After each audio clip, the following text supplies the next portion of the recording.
What's up, guys? Today we're going to be looking at, it's not obvious, Tityus serrulatus, the Brazilian yellow scorpion. This is a really cool communal scorpion from Brazil. Their venom is quite significant, that's why it's labeled with red tape.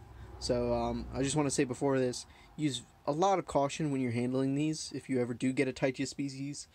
Their venom, so serrulatus is probably the deadliest in the genus. They kill small children and the elderly in Brazil pretty regularly. By the way, they're from Brazil. So always use tongs, when you're picking up bark and stuff in their enclosures. You never know where they're hiding, and a sting from one of these can cause some organ failure. Even in some adults, it causes some pretty serious envenomation. So I would recommend using caution.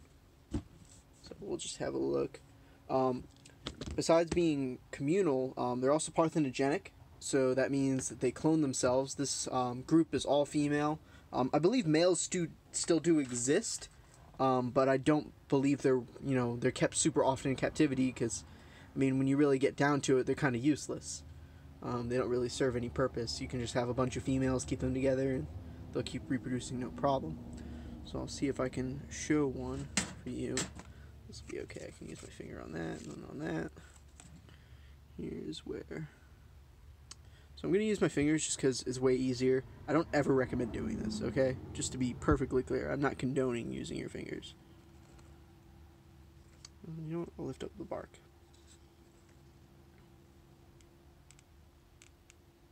Oh. That is a female. Or an adult female eating a piece of a roach I just tossed in there. There's a few of the babies. Some are from the previous litter about like 2 or 3 months ago. There's 2 adult females in here. There's 3. There's 3 adult females. There's this one and the other 2. The other 2 just had babies. This one is getting ready to, probably in about another month or so. These are the little guys. They're super cute. Overall, these guys are really easy to care for. They like it relatively warm, like in the 80s. I keep their substrate pretty, I wouldn't say damp, just, relatively moist most of the time. I let it dry out every now and again, but for the most part, it is very damp in here. Here's some more. Generally speaking, a litter on these guys is 8 to 12, or a brood. 8 to 12 is common. Although they can have more or less, Let me see if I can find the other female. Oh, there's another baby. Yeah, like I said, you gotta be really careful because they're freaking all over the place.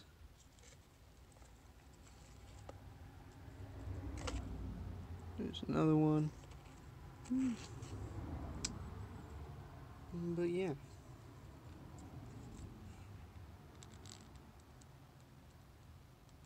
Super cool species. Highly recommend keeping them. They're about as easy as it gets when it comes to scorpions. They're not ridiculously fast. They can be a little speedy at times, but they're not really going to give you a run for your money. As long as you're careful, you won't get stung. Yeah. Here's one carrying away a piece of a roach too. I have a little technique for these guys, or rather, I do this for all of my communal scorpions. So instead of feeding them like live prey, small prey, for the babies and for the adults, I just take like a red runner roach and just like essentially mutilate it, just like chop off all of its legs and stuff. I'm just reorienting this so they can be comfy. Sorry guys, I didn't mean to disturb you. Yeah, so I feed them pre-killed food. I just drop it in there and they scavenge. Scorpions scavenge exceptionally well. Not a lot of people do it because they like to watch them eat, but I don't really care. I've watched scorpions eat 1,000 times. It's really not a big deal to me anymore. But it's really cool because it's safe. Like bugs and stuff won't bother them while they're eating or while they're molting, so you don't have to worry about that. I find it reduces cannibalism by a lot. These guys almost never eat each other, but feeding pre-killed prey has virtually eliminated any cannibalism I've seen. as far as like breeding them, it's really simple. You get one when they're little, first instar. This is an older one right here that I'm focused on. You get one like second or third instar. Take about 6 or 7 months for them to mature, and then like another 2 months for them to start. 4 to 6 weeks is their gestation period for them. It depends on how much food you're giving them, the temperatures you keep it on. You know, there's variables, but that's just like generally speaking how it is. Substrate is it's a mixture of peat moss and cocoa fiber. I also have long fiber sphagnum mix in there. There's a little bottle cap dish in there, but really for these guys you don't really even need a dish. As long as you're keeping it relatively humid, you got no problems. A lot of people say they need a ton of ventilation. I haven't really found that to be the case. The top of the lid has this one hole cut out of it. Otherwise, this thing is like airtight. It's completely sealed. This is one of the gasket tubs from the Container Store. Highly recommend them. Prevents escapees. But yeah, if you have any other questions about this very interesting scorpion, feel free to ask me in the comments. Comment, like, share below.